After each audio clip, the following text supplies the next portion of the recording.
Você ainda acredita que Jesus ressuscitou? Isso é mito, cara. Ele é só uma cópia de outras lendas antigas. Meu nome é Newton. Hoje vou te contar como descobri as provas de que Jesus realmente ressuscitou. Eu tinha 20 anos e estava na faculdade. Gostava de ler a Bíblia nos intervalos, mas nunca tinha parado para questionar profundamente a fé. Até que um dia, 2 colegas se aproximaram e começaram a me zoar. Aquilo me deixou em silêncio. Será que era verdade? Afinal, como disse o apóstolo Paulo, se Cristo não ressuscitou, vã é a nossa fé. A partir daquele momento, comecei uma busca que mudaria para sempre minha vida.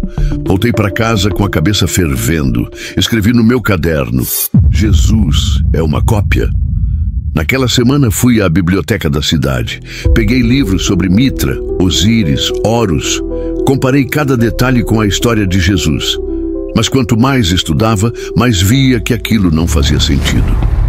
Mitra teria nascido de uma rocha, não de uma virgem. Osíris foi despedaçado e não ressuscitou fisicamente. Horus nunca foi crucificado, nem morreu pelos pecados de ninguém. E, acima de tudo, Jesus não surge num mundo mitológico e vago. Ele viveu num contexto histórico real, sob o Império Romano, em lugares que ainda existem, com personagens confirmados como Pilatos e Herodes. Escrevi no meu caderno: Jesus não é cópia. E respirei aliviado. Mas logo, uma nova pergunta me atormentou. Mesmo que ele não seja mito, só a Bíblia fala dele? Posso confiar? Decidi investigar historiadores da época. Abri meu notebook e comecei a pesquisar. Logo encontrei nomes: Joséfo, Tácito, Plínio. E o que descobri foi surpreendente. Tácito, um senador romano, inimigo do cristianismo, escreveu que Cristo foi executado sob Pôncio Pilatos. Joséfo, um judeu, menciona Tiago, irmão de Jesus, chamado Cristo. Plínio descreve os cristãos cantando hinos a Cristo como se fosse um deus. Esses homens não eram cristãos, não tinham nada a ganhar confirmando a fé. Pelo contrário, tinham até motivos para negá-la. E mesmo assim, registraram a existência de Jesus e a devoção dos primeiros cristãos. Escrevi no meu caderno: fontes extra-bíblicas confirmam Jesus. Mas de repente uma nova dúvida surgiu. Tudo bem, ele existiu, mas e a ressurreição? Não teria sido uma invenção dos discípulos? Comecei a refletir: se os discípulos tivessem inventado a ressurreição, por que manteriam essa mentira até a morte? Todos foram perseguidos, muitos foram mortos de formas terríveis. Ninguém morre por algo que sabe ser uma mentira. Se fosse uma conspiração, em algum momento alguém teria cedido, mas não. Todos permaneceram firmes, testemunhando até o fim que viram Jesus vivo. Anotei: altamente improvável que os discípulos tenham mentido. Mas então veio outra provocação. E se eles não mentiram, talvez tenham apenas imaginado ver Jesus. Uma alucinação coletiva, quem sabe?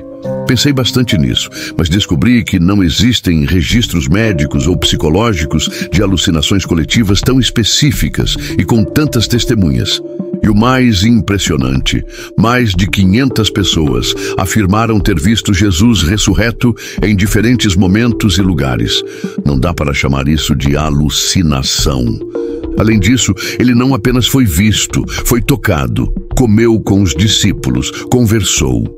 Não era uma visão, era realidade.